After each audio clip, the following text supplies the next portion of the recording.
Mi nombre es Andrea Acutis. Soy ingeniero. Trabajé 32 años en el sector de seguros en Milán, y durante 18 años no pude pronunciar en voz alta las últimas palabras que mi hijo Carlo me dijo antes de morir. 18 años guardé un papel doblado que él me entregó 3 días antes de partir, con una sola instrucción, que no lo abriera hasta que ocurriera lo que él había escrito. Y lo que estaba escrito en ese papel se cumplió el 7 de septiembre de 2025, en la Plaza de San Pedro, con una precisión que todavía hoy me hace temblar las manos cuando lo recuerdo. Pero hay algo más. Aquel último abrazo que le di a mi hijo en la habitación del Hospital San Gerardo de Monza no fue un abrazo de despedida. Carlo me dijo algo al oído en ese momento. Algo que yo callé durante casi 2 décadas, porque temía que nadie me creyera, y cuando finalmente lo conté en una pequeña iglesia de Asís el año pasado, todos los presentes rompieron a llorar. Incluso el sacerdote tuvo que detenerse. Y todavía hay un tercer misterio. Porque 14 años después de la muerte de Carlo, yo terminé de rodillas en otro hospital, en otra ciudad, exactamente donde él me había dicho que ocurriría. No lo supe entonces, lo entendí cuando abrí el papel. 18 años callé. Esta noche cuento todo. Yo no era un hombre de fe. Conviene decirlo con claridad desde el principio, porque mucha gente imagina que el padre de un santo debe haber sido un hombre devoto, de misa diaria y rosario en el bolsillo. No lo era. Estudié ingeniería en el Politécnico de Milán. Me especialicé en cálculo de riesgos y pasé mi vida profesional convencido de que todo en el universo podía reducirse a una probabilidad, a una fórmula, a un número con margen de error. La fe, para mí, era una costumbre cultural agradable, nada más. Mi esposa Antonia tampoco era especialmente practicante en aquellos años. Íbamos a misa en Navidad y poco más. En casa teníamos un detalle doméstico que lo dice todo. El crucifijo de nuestra sala de Milán estaba detrás de una planta, casi escondido, porque a mí me parecía demasiado solemne para una habitación moderna. Y entonces nació Carlo, el 3 de mayo de 1991, en Londres, donde yo trabajaba en aquel momento. Y desde muy pequeño, este niño nos llevó de la mano hacia algo que nosotros no entendíamos. A los 7 años pidió hacer la primera comunión antes de tiempo. A los 9 hablaba de la Eucaristía como otros niños hablan de fútbol. A los 11 empezó a construir, con sus propias manos y una computadora, un sitio web que catalogaba milagros eucarísticos de todo el mundo. Yo lo miraba programar durante horas y pensaba que era una afición más, como los videojuegos que también le encantaban. Lo que yo aún no sabía era lo que me esperaba aquel octubre de 2006. Carlo enfermó de repente. Fue brutal. El 2 de octubre se sintió cansado, con manchas extrañas en la piel. Pensamos que era una gripe fuerte. El 4 de octubre lo ingresamos en el Hospital San Gerardo de Monza.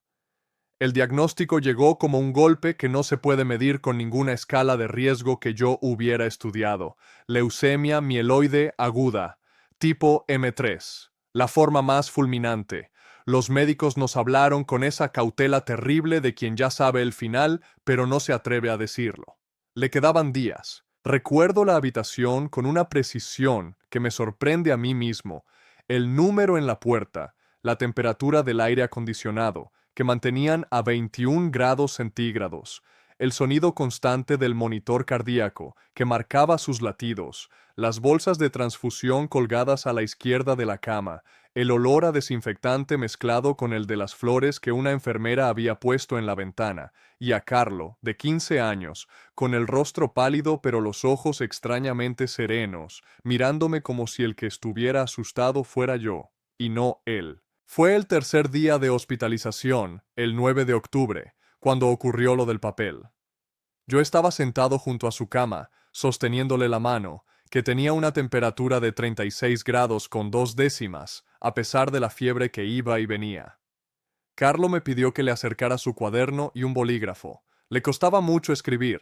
Las plaquetas estaban tan bajas que cualquier esfuerzo lo agotaba. Pero insistió.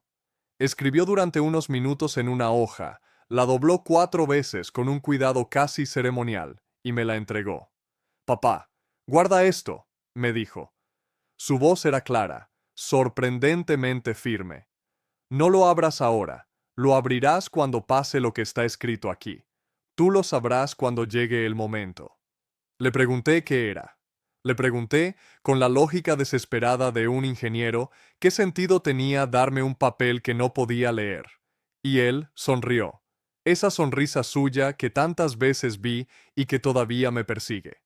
«Es para que no tengas miedo después», me respondió. Guardé el papel en el bolsillo interior de mi chaqueta, y allí empezó, sin yo saberlo, una espera de 18 años. Pero lo que descubrí en las horas siguientes fue solo el comienzo de algo que ninguna fórmula de mi profesión podía explicar. Aquella misma noche del 9 de octubre, algo empezó a no encajar. Y como ingeniero, lo primero que hace mi mente cuando algo no encaja es buscar el error en la medición. Carlo dormía. Yo me había quedado en la habitación, en el sillón reclinable que las enfermeras me habían acercado. A las 3:20 de la madrugada me despertó una sensación extraña. La habitación estaba más cálida de lo normal. Miré el termostato del aire acondicionado. Marcaba 21 grados centígrados, como siempre, pero el ambiente alrededor de la cama de Carlo se sentía distinto. Pensé que estaba confundido por el sueño, por el cansancio, por el dolor. Me levanté, me lavé la cara y volví a sentarme. A las 4:10 de la madrugada entró la enfermera del turno de noche, una mujer llamada Julia, que llevaba 11 años en la unidad de oncología. Venía a controlar los signos vitales de Carlo. Colocó el termómetro, y la vi fruncir el ceño. Lo retiró, lo sacudió, lo volvió a colocar. Le pregunté qué pasaba. «La temperatura corporal», me dijo, dudando. «Marca 37 grados con un decimal, pero con la infección que tiene y las últimas analíticas, esperábamos fiebre alta o, al contrario, hipotermia. Esto es, extrañamente normal». No le di importancia en aquel momento. «La medicina tiene márgenes», me dije. «Un dato fuera de la curva no significa nada. Es ruido estadístico». Eso pensé. La racionalización número 1 de un hombre que llevaba toda su vida confiando en los números. Pero a las 6 de la mañana ocurrió el segundo hecho. Carlo despertó. Y a pesar de que la noche anterior los médicos nos habían advertido que el deterioro sería rápido, que probablemente entraría en una somnolencia profunda, mi hijo abrió los ojos con una lucidez que no correspondía a su estado. Pidió agua. Habló conmigo de cosas normales, de mi trabajo, de su madre, de su web de milagros, y entonces dijo algo que me heló. «Papá, hoy va a venir un médico nuevo, no es de aquí, va a tocarme la frente y va a asustarse. No te preocupes». Lo miré sin entender. Le pregunté cómo sabía eso. Me dijo que simplemente lo sabía. Pensé que era el efecto de la medicación, de la morfina que le habían empezado a administrar para el dolor. La racionalización número 2. Los opioides producen confusión, asociaciones extrañas, premoniciones falsas. Eso me dije. Era lo lógico. A las 11:40 de la mañana entró en la habitación un médico que yo no había visto nunca. Se presentó como el doctor Ferrari, un hematólogo que venía del Hospital Niguarda de Milán para una consulta de segunda opinión sobre el caso de Carlo. No era del San Gerardo, venía de fuera, exactamente como Carlo había dicho 6 horas antes. Sentí un escalofrío, pero me agarré a la lógica como un náufrago a una tabla. «Coincidencia», me dije. «Los hospitales piden segundas opiniones constantemente». La racionalización número 3. Y entonces el doctor Ferrari se acercó a Carlo. Le habló con dulzura, y de manera espontánea, casi maternal, le puso la mano en la frente. Lo vi. Vi cómo su rostro cambiaba. Vi cómo retiraba la mano de golpe, como quien toca una superficie inesperada. Sacó su propio termómetro digital, de esos de contacto frontal que usan los especialistas. Lo apoyó en la frente de mi hijo. Marcó 36 grados con 8 décimas. El doctor Ferrari frunció el ceño y murmuró algo. Repitió la medición, el mismo número. Luego revisó la gráfica del paciente. las analíticas de las últimas 12 horas, los recuentos de glóbulos blancos que estaban completamente desplomados, y dijo más para sí mismo que para nosotros. Con estos valores, con esta carga infecciosa, este paciente debería tener una temperatura inestable, picos de 40 grados o caídas bruscas. Esto no es lo que esperaría ver. Mis manos empezaron a temblar, porque ya no era un dato suelto, era una cascada, 37 grados con un decimal a las 4 de la madrugada, contra todo pronóstico, 36,8 a las 11:40, medido por un médico externo con su propio instrumento, y entre medias, la predicción exacta de mi hijo, hecha 5 horas antes de que ese hombre cruzara la puerta. El doctor Ferrari salió de la habitación visiblemente desconcertado. Yo lo seguí al pasillo. Le pregunté con la voz quebrada qué significaba todo aquello. Él me miró y por primera vez en aquella conversación un médico me habló sin la coraza profesional. Señora Cutis, llevo 22 años en hematología. He visto morir a muchos pacientes con leucemia M3. El cuerpo, en estas fases, pierde el control de la termorregulación. Lo que estoy viendo en su hijo no tiene una explicación clínica sencilla. Su organismo está colapsando por dentro. Los números de laboratorio son terminales, y sin embargo hay una estabilidad que no debería existir. Me apoyé en la pared del pasillo porque las rodillas me fallaron. Un ingeniero de seguros, un hombre que había calculado riesgos toda su vida, sintiendo por primera vez que estaba ante algo que no entraba en ninguna tabla actuarial, pero lo que descubrí en los días siguientes fue aún más inexplicable. Si la cuestión de la temperatura fue lo primero que rompió mis esquemas, lo que vino después los hizo añicos por completo. Y esta vez no fui yo el único testigo. Durante esos días finales, la habitación de Carlos se convirtió en un lugar al que la gente iba sin saber muy bien por qué. Empezaron a venir enfermeras que no estaban de turno. Vino un sacerdote del hospital, el padre Sandro, que normalmente atendía a los pacientes en sus últimas horas. Vino incluso una limpiadora, una mujer ya mayor de origen filipino llamada Rosa, que entraba a limpiar y se quedaba más tiempo del necesario, simplemente de pie, mirando a mi hijo. Yo, con mi mente de ingeniero, empecé a registrar lo que ocurría como si tomara notas en un informe técnico, y los datos eran perturbadores. El padre Sandro me buscó en la sala de espera el 10 de octubre.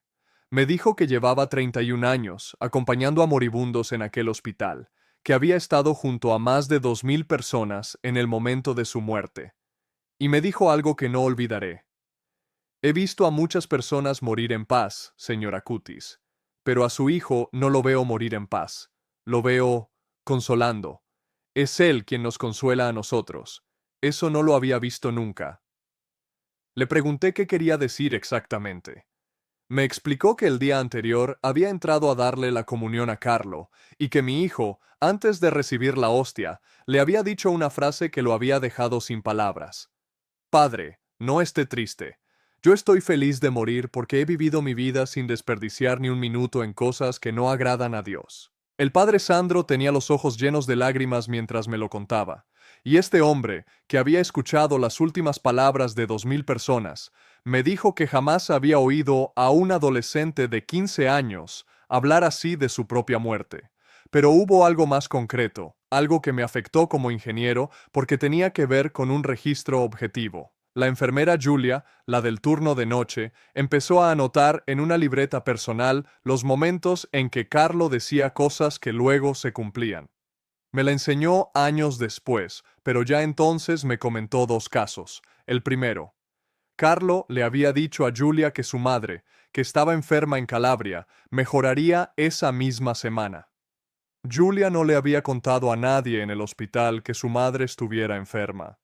Era imposible que Carlo lo supiera. 3 días después, Julia recibió la llamada de su familia. Su madre había superado de manera inesperada la crisis. El segundo caso me lo confirmó la propia Julia, con fecha exacta. El 11 de octubre, a las 9:30 de la mañana, Carlo le dijo que aquella tarde llegaría al hospital un paciente joven con el mismo tipo de leucemia que él, y que ese muchacho viviría muchos años. Lo anotó en su libreta con la hora. Aquella tarde, a las 5:20, ingresó en la unidad un joven de 19 años con leucemia mieloide.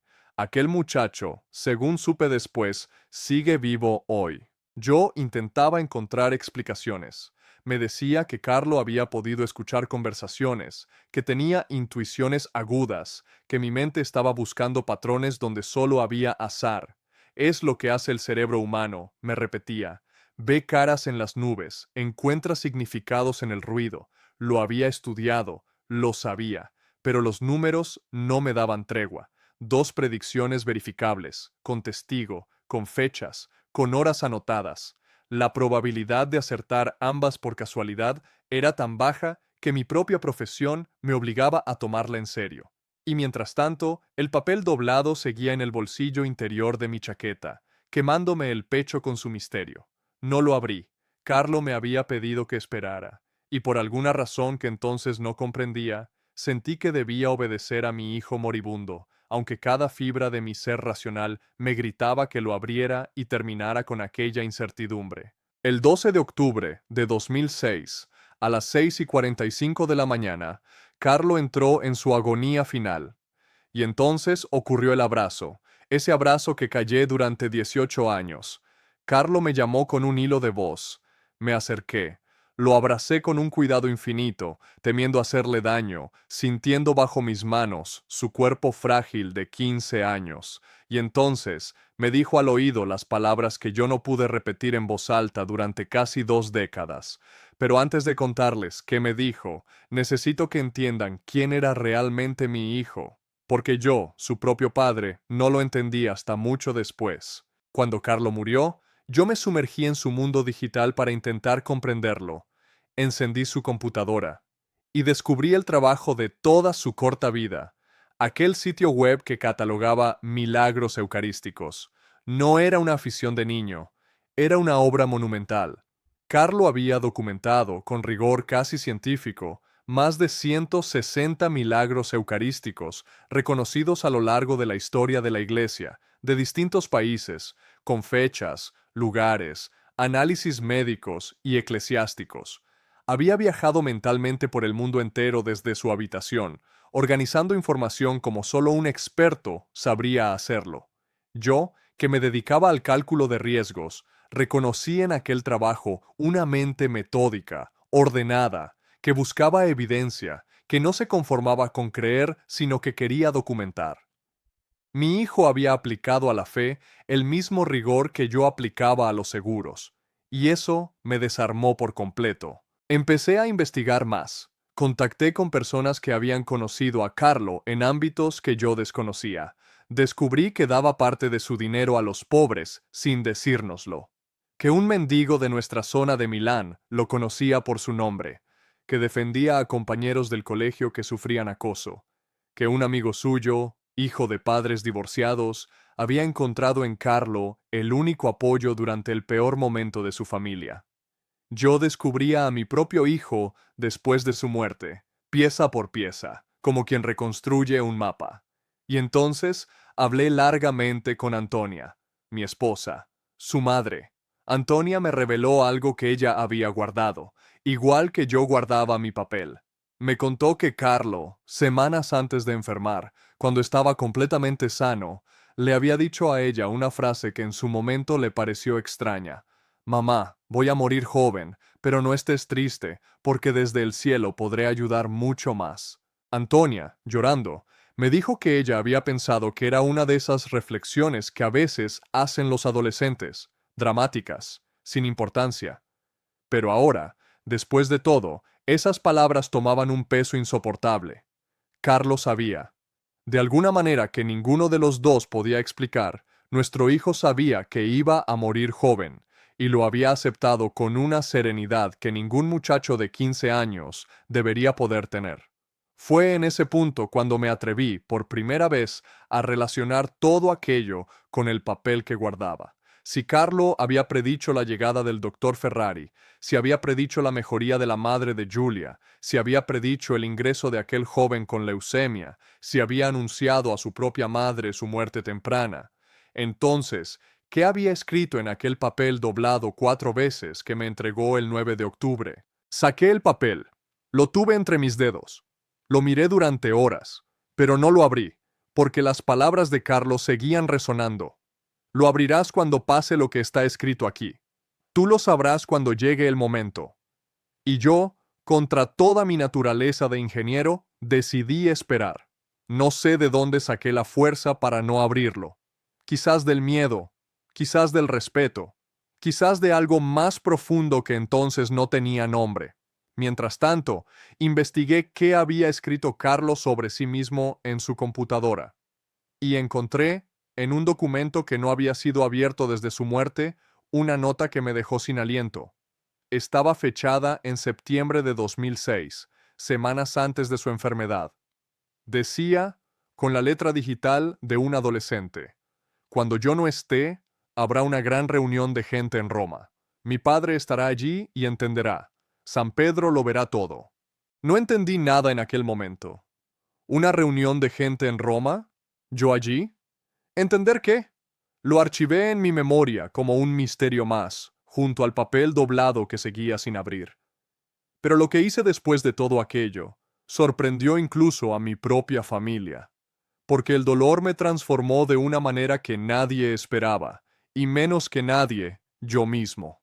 Pasaron los años, 14, para ser exactos, y durante todo ese tiempo el papel de Carlo me acompañó a todas partes.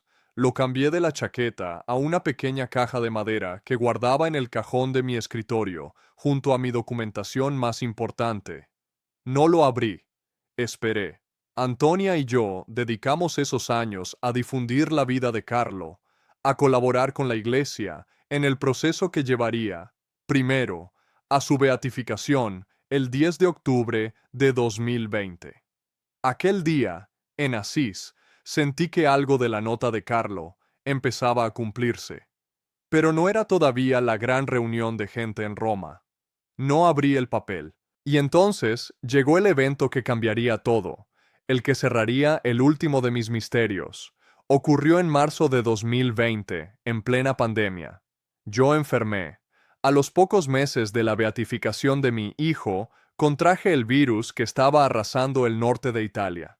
La región de Lombardía, donde vivíamos, era el epicentro mundial de la pandemia en aquellos días terribles, y mi caso se complicó rápidamente. El 22 de marzo de 2020, con 60 años y dificultad respiratoria severa, fui ingresado de urgencia. Mi saturación de oxígeno había caído a 88%. Tenía neumonía bilateral. Y aquí está el dato que me heló la sangre cuando lo comprendí. El hospital al que me llevaron, por la saturación de camas en Milán, fue el Hospital San Gerardo de Monza, el mismo hospital donde había muerto Carlo 14 años antes, y me asignaron una cama en la cuarta planta. La unidad de neumología COVID estaba allí. La misma planta, según comprobé después en los registros que solicité, donde estuvo la unidad de oncología en la que murió mi hijo. Yo estaba demasiado enfermo para procesar la coincidencia en ese momento. La fiebre me subió a 39 grados con 6 décimas. Mi saturación bajó a 84%. Los médicos hablaban de intubación. Recuerdo fragmentos de aquellas horas como en un sueño febril. Y recuerdo que, en medio del delirio, le pedí a Antonia por teléfono una sola cosa: que me trajera la caja de madera, el papel de Carlo. Antonia consiguió, no sé cómo, hacérmelo llegar a través de una enfermera en aquellos días en que los familiares no podían entrar. La noche del 27 de marzo, solo en aquella habitación de la cuarta planta del San Gerardo, con la mascarilla de oxígeno en el rostro y los pulmones ardiendo, sostuve por fin la caja entre mis manos temblorosas y sentí, con una certeza absoluta que no puedo explicar racionalmente, que había llegado el momento, que esto era lo que Carlo había escrito, que estaba en el lugar exacto, en la planta exacta, viviendo lo que él había previsto 14 años antes. Abrí la caja.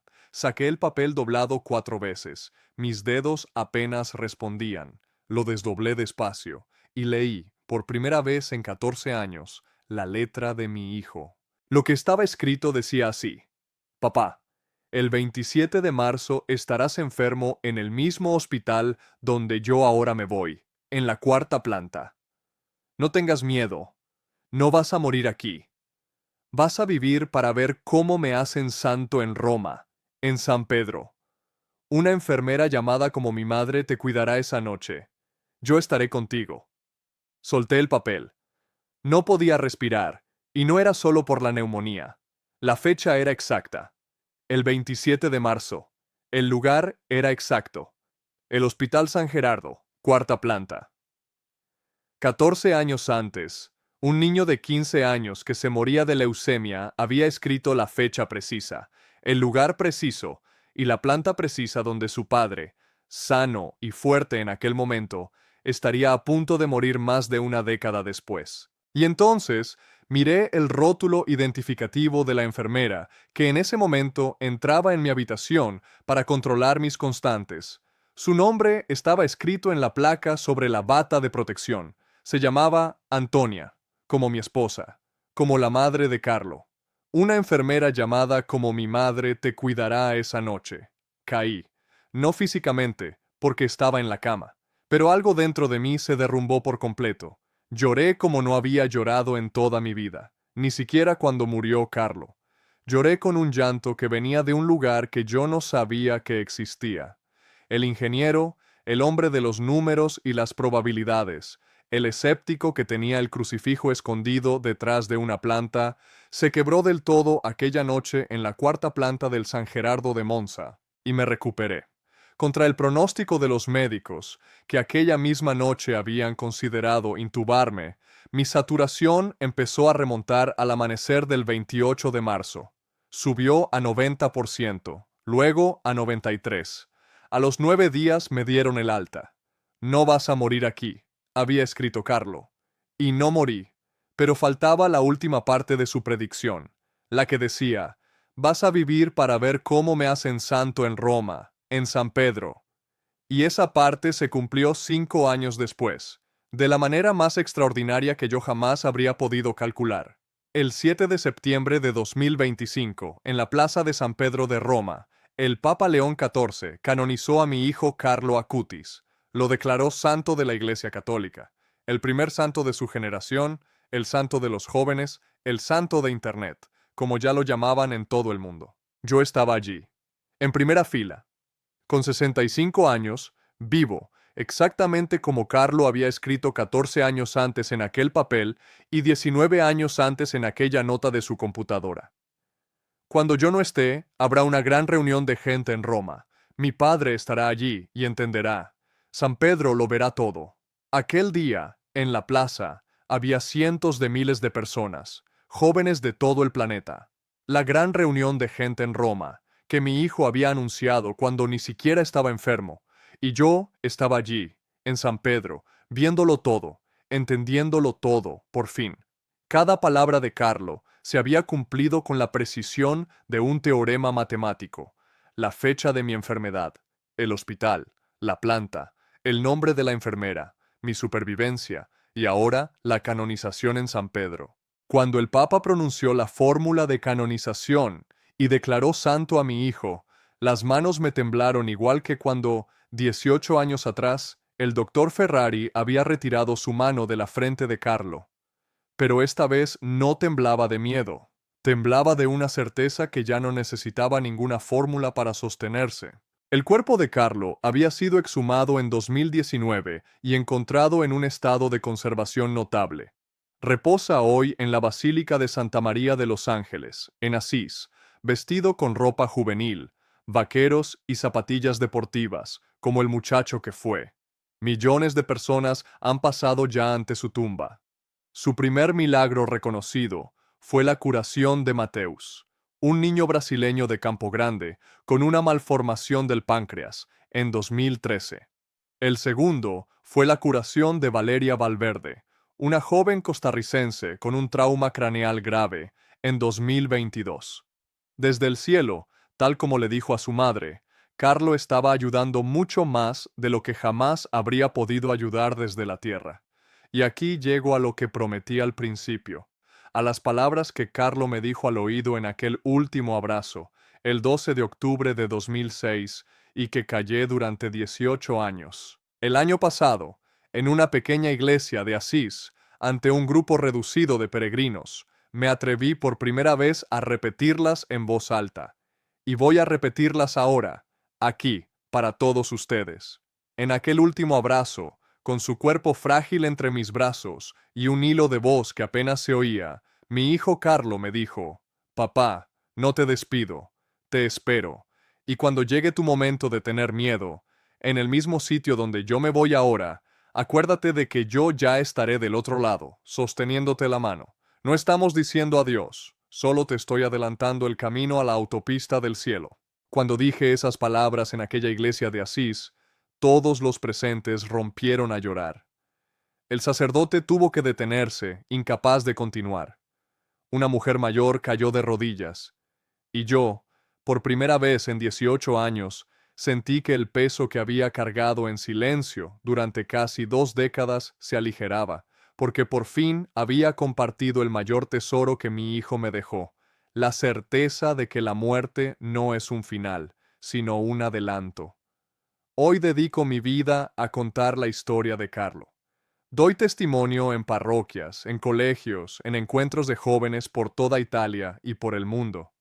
He hablado ante comisiones de la iglesia, he acompañado a su madre Antonia en cientos de actos, y en cada uno de ellos llevo conmigo aquel papel doblado, ya gastado por el tiempo, guardado en su caja de madera. Es la prueba física de que mi hijo, que apenas vivió 15 años, veía algo que el resto de nosotros no vemos. Yo era un ingeniero que calculaba riesgos, un hombre que confiaba solo en lo que podía medir, contar y demostrar. Tenía el crucifijo escondido detrás de una planta en mi sala de Milán. Hoy ese crucifijo está en el centro de mi casa, a plena vista, y cada mañana me detengo ante él, porque aprendí de la mano de mi propio hijo que hay cosas que no se calculan, sino que se reciben, que el amor más grande no se mide en grados ni en probabilidades, sino en la certeza serena de un muchacho de 15 años que muriéndose consolaba a quienes lo rodeaban. Mi hijo Carlo solía decir que la Eucaristía era su autopista al cielo. Y también decía que todos nacemos como originales, pero muchos mueren como fotocopias. Carlo murió siendo un original absoluto, y me enseñó a mí, su padre escéptico, a no morir como una fotocopia, sino a vivir cada día con la mirada puesta en lo que de verdad importa. Si este testimonio te ha marcado tanto como marcó mi vida, te pido que te suscribas a este canal y compartas este video con alguien que necesite escucharlo. Quizás haya alguien hoy, en algún lugar, con un papel sin abrir en el bolsillo, con un miedo que no se atreve a nombrar, con un dolor que cree que nadie comprende. Dile que la muerte no tiene la última palabra. Dile que el amor sí. Las huellas del cielo están en todas partes. Solo hay que saber mirar.